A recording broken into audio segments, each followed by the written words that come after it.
Assalamualaikum warahmatullahi wabarakatuh. Salam soleh, mandiri, cerdas. Apa kabarnya anak soleh? Semoga anak soleh semuanya diberikan kesehatan oleh Allah Subhanahu wa Ta'ala. Bertemu lagi bersama Bunda Sri hari ini di mata pelajaran Bina Fikih. Nah, di pelajaran Bina Fikih kali ini kita masih akan mereview kembali materi yang berkaitan dengan rukun dan sunnah berwudu. Karena beberapa waktu yang lalu setelah Bunda berikan materi, kemudian Bunda berikan latihan soal, ternyata masih ada beberapa anak soleh yang masih belum memahami rukun dan sunnah wudhu. Maka hari ini kita akan pelajari lagi rukun dan sunnah berwudhu. Tapi sebelum memulai pelajaran, supaya lebih barokah dan ilmunya lebih bermanfaat, ada baiknya kita awali kegiatan hari ini dengan membaca lafal basmalah. Bismillahirrahmanirrahim. Adapun tujuan pembelajaran hari ini yaitu anak soleh memahami kembali materi, rukun, dan sunnah berwudu. Nah, baiklah anak soleh, untuk materi kita hari ini kita masih akan membahas kembali materi tentang rukun dan sunnah berwudu. Ada yang masih ingat rukun wudu ada berapa? Rukun wudu ada 6. Adanya ada membasuh muka, ada membasuh kedua tangan sampai siku-siku, ada membasuh sebagian rambut kepala, membasuh kaki sampai mata kaki, dan yang terakhir adalah tertib. Nah, kalau membicarakan masalah rukun wudhu, ketika anak soleh membasuh muka, itu seluruh bagian mukanya anak soleh itu harus terbasuh semua oleh air ya, sampai ke batas telinga, sampai ke dagu sini.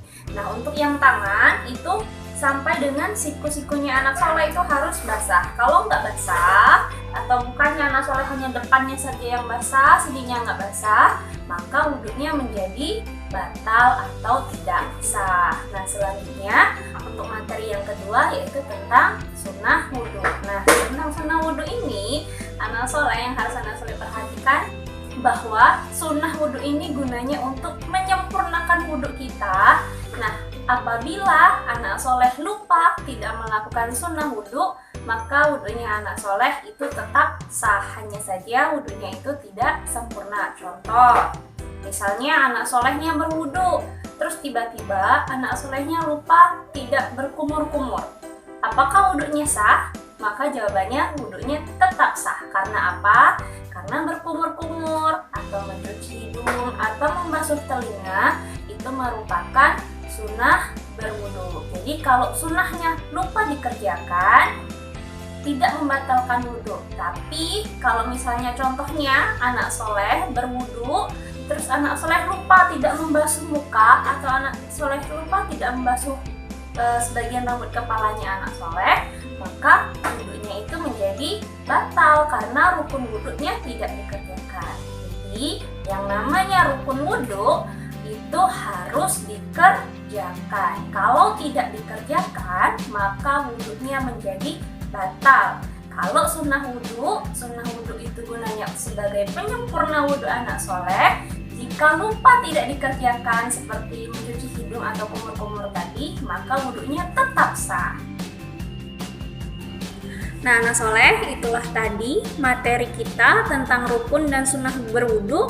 Jadi tidak banyak yang Bunda jelaskan, Bunda hanya menjelaskan kembali yang kemarin di soal itu anak soleh banyak yang salah di materi sunnah dan rukun berwudu. Bunda harap anak solehnya dapat memahami materi yang Bunda berikan dengan baik. Jadi nanti kalau ada soal lagi tentang sunnah dan rukun wudhu, setelah mendengar penjelasan dari Bunda harap anak solehnya sudah paham semuanya ya. Baiklah anak soleh, kita akhiri kegiatan pembelajaran hari ini dengan membaca lafal hamdalah. Alhamdulillahirabbil alamin. Bunda akhiri. Wassalamualaikum warahmatullahi wabarakatuh.